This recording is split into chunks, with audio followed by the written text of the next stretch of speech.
Hello mga kanomero, I'm your teacher for today. My name is Sixto Paga and welcome to my vlog. May problema ba kayo sa math? Dito? Dito rin? At dito? Tara, samahan niyo ako and pag-aralan natin to. Let's start!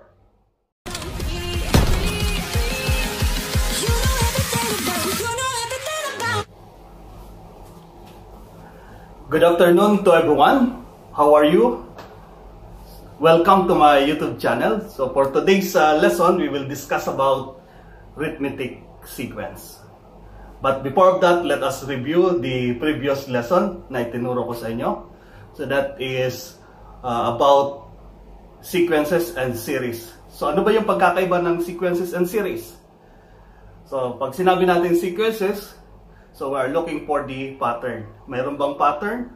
Kung mayroon, so just look at kung common yung pattern niya. So it means that is about sequence. Then for series, there's already a pattern. Then at the same time, there's an involvement of operation. So that is the reason why we call it a series. But for this time, we will discuss about arithmetic sequence. Okay? So, I hope lahat kayo makinig para meron kayong matutunan. Okay guys? So, let's start!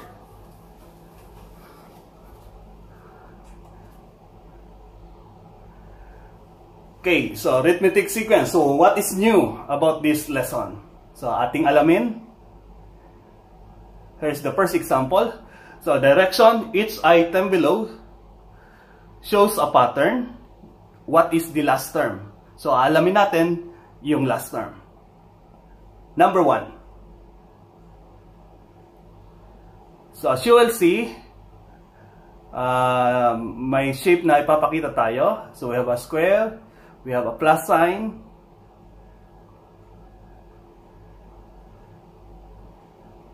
okay. Then we are going to determine or identify the last figure or shape. Okay. So, sa tingin nyo class, ano ba yung sunod na shape doon sa mayroong question mark? Just look at the pattern of the given question number 1. So, do you have now the answer? Okay, so let us find out the answer. So the correct answer is square. Okay. So let's proceed to question number 2. Another given is the figure. So different figures. But we are going to find here the last term. So the one with the question mark. What do you think is the answer, guys?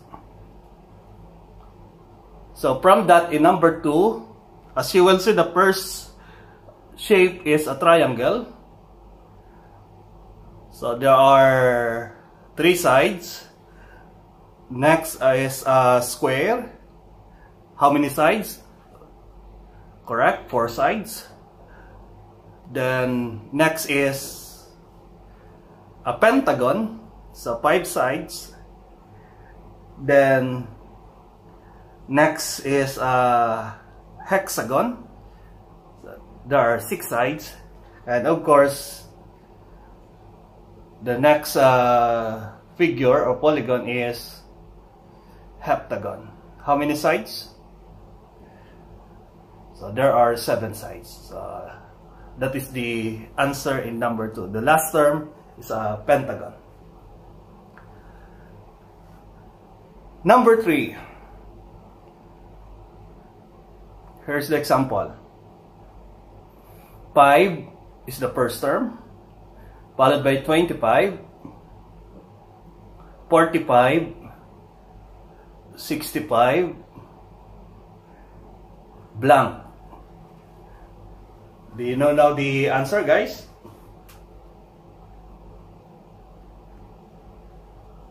What is the pattern of this sequence, arithmetic sequence? You can find the answer by finding the common difference. We will use the second term, which is 25, minus the first term, which is 5. So the answer is 20. Or we can use the 45 minus 25. So the answer is 20 also. Or 65 minus 45. So the answer is, we will subtract this, 65 minus 45. So the answer is 20. It means the common difference of this question is 20. If there's a common difference, so that is the example of arithmetic sequence. Therefore, the answer in number 3 is 85. Okay, so let's proceed to question number 4. -9, -3, 3, 9, then we are looking for the last term. So what do you think is the pattern? So as I said a while ago, you can find the pattern by subtracting the consecutive terms, like -3 minus -9.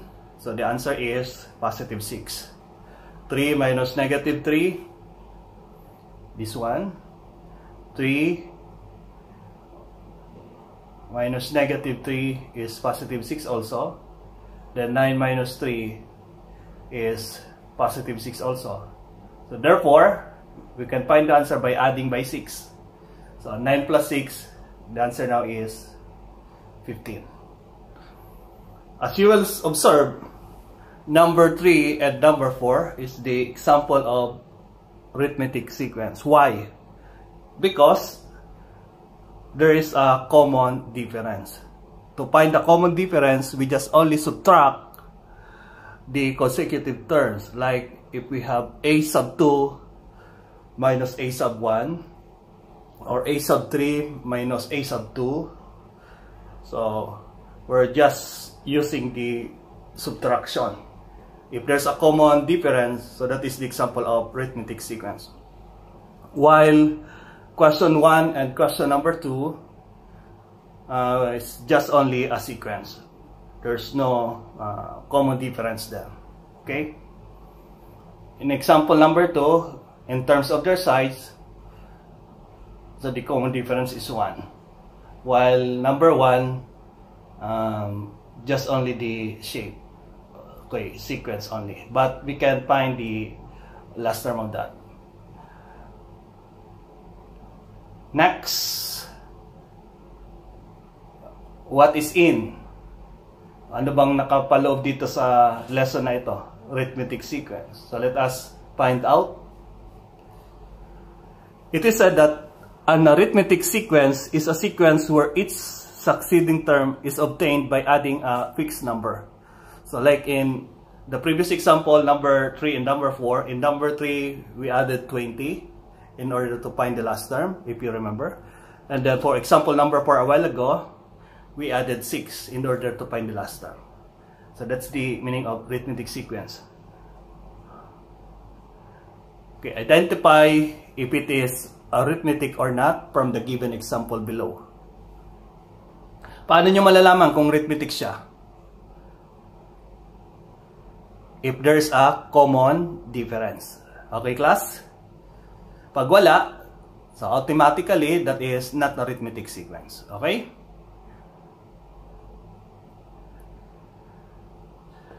Two, 6, 18, 54. If we will subtract 6 minus 2, 4. 18 minus 6, 12. So therefore, the answer is not. Okay? Number 2. 57, 49, 41, 33. Then ellipsis. So 49 minus 57. So what is the difference. 49 minus 57 is negative 8. 41 minus 49, negative 8. So this number 2 is arithmetic sequence. Okay? How about the last example? Okay, so we have 10, 13, 16, 19. So 13 minus 10, the answer is 3. 16 minus 13, 3. Then 19 minus 16 is 3. So therefore the answer is arithmetic sequence. Okay, so yun guys. Madaling malaman kung arithmetic or not. Just look at the common difference. Pag mayroon, your answer will be arithmetic. Pag wala, automatically not arithmetic sequence. Okay, so let us continue.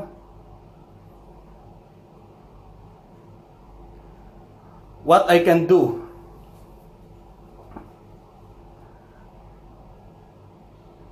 So this is an activity. Determine whether the sequence is arithmetic or not. If it is, find the common difference and the next 3 terms. Number 1. 40, 42, 44, 46 is the given problem arithmetic or not? So, i-pause muna natin sandali. So, you try to solve this question. Titingnan natin kung ano ang magagawa nyo. Kung unawaan nyo nga yung example na binigay natin. Let's find out the answer now, class.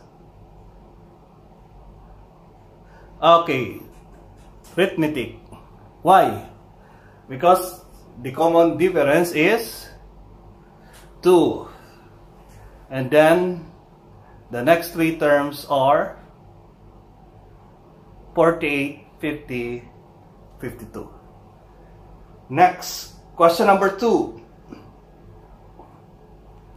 2, 5, 8, 11. Ellipsis, followed by the ellipsis. Arithmetic or not? So again, subtract 5 minus 2, 8 minus 5, 11 minus 8. If the answer is the same, your answer is arithmetic. Okay, that is arithmetic. What is the common difference? We have now 3. Then the next 3 terms are 14, 17, and 20. Last example. 2, negative 4, 6, negative 8, 10. And then ellipsis. Is it arithmetic or not? Negative 4 minus 2 is negative 6. 6 minus negative 4 is 10. So from that 2 answers, so they are different. So it means number 3 is not arithmetic sequence. Okay? Next.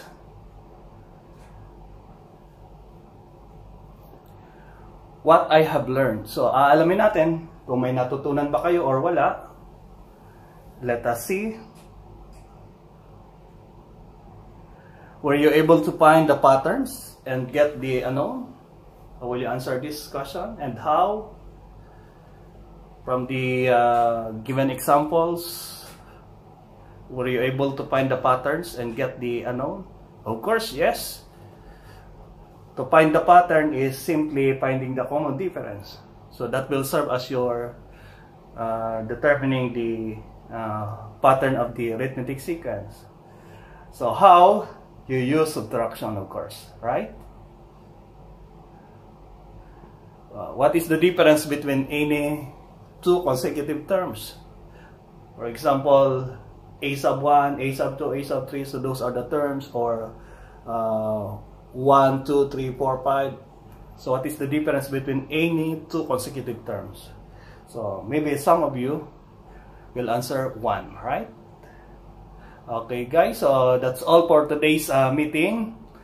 So I hope you learned something about this topic. Then we will continue this next meeting, new lesson. Don't forget to subscribe my channel. And by the way, thank you dun sa mga bagong subscribers natin. Sana panoorin nyo ang videos para may matutunan kayo. So kung may mga katanungan, huwag mahiyang mag-message lang sa akin. Okay? So have a nice day. Thank you very much. Bye-bye.